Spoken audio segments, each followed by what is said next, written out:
पटना की गांधी मैदान में एक चुनावी सभा होता है। उस सभा को लालू प्रसाद यादव संबोधित कर रहे होते हैं। सभा में जितने लोग रहते हैं, लोगों के अंदर एक अलग उत्साह रहता है।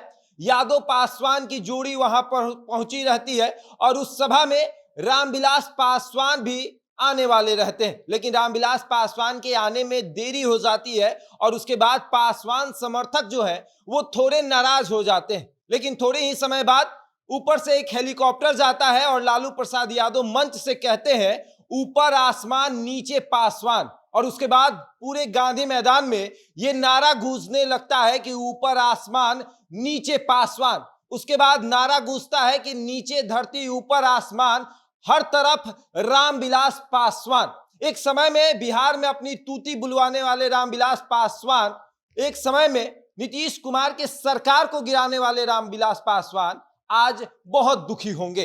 रामविलास पासवान अपनी विरासत को इस तरीके से बढ़ाया मानो जैसे उनको भगवान का वरदान मिला हो कि आप आगे बढ़िए। रामविलास पासवान एक बार जब आगे बढ़े तो मुड़कर पीछे नहीं देखे कि पीछे क्या हो रहा है।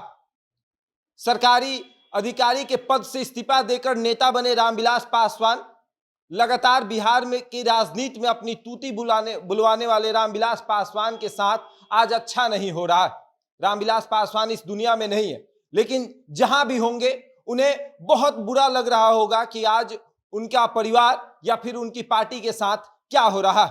पूरी खबर जो है वो हम आपको बताएंगे, लेकिन उसके पहले ये जान लीजिए कि मेरा नाम शशांक पांडे है। आप जनता जंक्शन पर मुझे देख रहे हैं, कैमरे के पीछे पीयूष खड़े हैं और रामविलास पासवान के बारे में हम आपको बता रहे हैं। रामविलास पासवान ने बड़ी मेहनत से अपनी एक विरासत खड़ी की और अब उस विरासत के 3 टुकड़े होने वाले हैं। रामविलास पासवान कभी सोचे भी नहीं होंगे कि ऐसा भी हो जाएगा कि मेरे जाते ही मेरे विरासत के 3 टुकड़े हो जाएंगे। 2 टुकड़ा तो अभी हो चुका है, पार्टी का 2 टुकड़ा हो चुका है और रामविलास पासवान की विरासत यानी हाजीपुर के अब 2 टुकड़े होने वाले हैं, जहां से रामविलास पासवान ने राजनीति में एक नया कदम रखा था। वहां से पहली बार सांसद बने थे 1977 में। पहली बार हाजीपुर से रामविलास पासवान सांसद बने। 8 बार हाजीपुर से वो सांसद रहे और उसके बाद लगातार अपनी विरासत को बड़ा करते रहे। विरासत बढ़ते चला गया, रामविलास पासवान आगे बढ़ते चले गए। लेकिन अब रामविलास पासवान के विरासत में 3 टुकड़े होंगे। पहला टुकड़ा उनकी बड़ी बेटी उषा देवी, दूसरा टुकड़ा उनके बेटे चिराग पासवान और तीसरा टुकड़ा उनके भाई पशुपति पारस। जी हां, पशुपति पारस, जिस पशुपति पारस को रामविलास पासवान ने बनाया, जिस चिराग पासवान को सांसद रामविलास पासवान ने बनाया, लेकिन बेटी को कुछ नहीं मिला।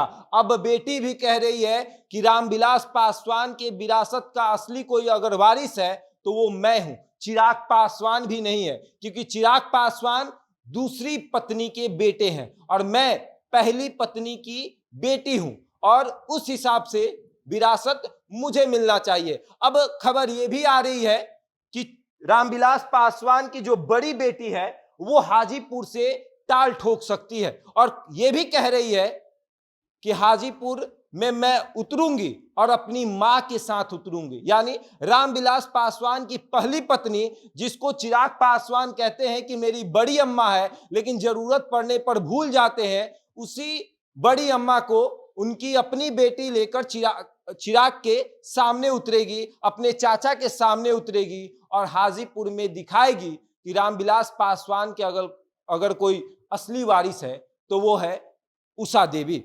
अब आगे और बताते हैं आपको कि एक नारा और भी गूंजा था, 1 रुपया में 3 गिलास, लालू बीपी रामविलास। ये जनता ने नारा दिया था कि 1 रुपया में 3 गिलास और लालू बीपी रामविलास। उस समय ये तीनों एक थे, बिहार की राजनीति पर अकेला राज कर रहे थे।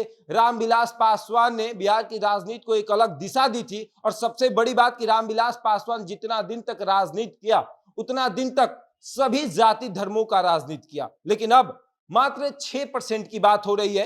चिराग पासवान सिर्फ 6% की बात कर रहे हैं और उसी 6% में हिस्सेदारी लग रही है कि 3 भाग लगेगा, 2-2% लोग रख लेंगे और जिसके साथ जितना लोग चले जाएंगे आप देख लीजिएगा, लेकिन 6% की ही भागीदारी होगी। 6% में ही हिस्सा लगेगा कि कौन कितना हक ले सकता है। रामविलास पासवान जितना दिन तक राजनीति किया उतना दिन तक पूरे जाति और धर्मों का राजनीति, लेकिन अब चिराग पासवान पूरे पासवान समाज की बात कर रहे हैं।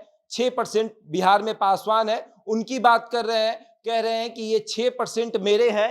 रामविलास पासवान जो 6% छोड़ के गए थे वो चिराग पासवान के हैं, वही 6% उनकी बेटी के हैं और वही 6% उनके भाई के भी हैं। लेकिन अब वो 6% किसका होगा ये तो वक्त बताएगा, समय बताएगा। अब देखने वाली बात ये होगी कि रामविलास पासवान की इस विरासत का असली वारिस कौन होगा। बहरहाल इस खबर में इतना ही। बने रहे हमारे साथ और देखते रहे जनता जंक्शन।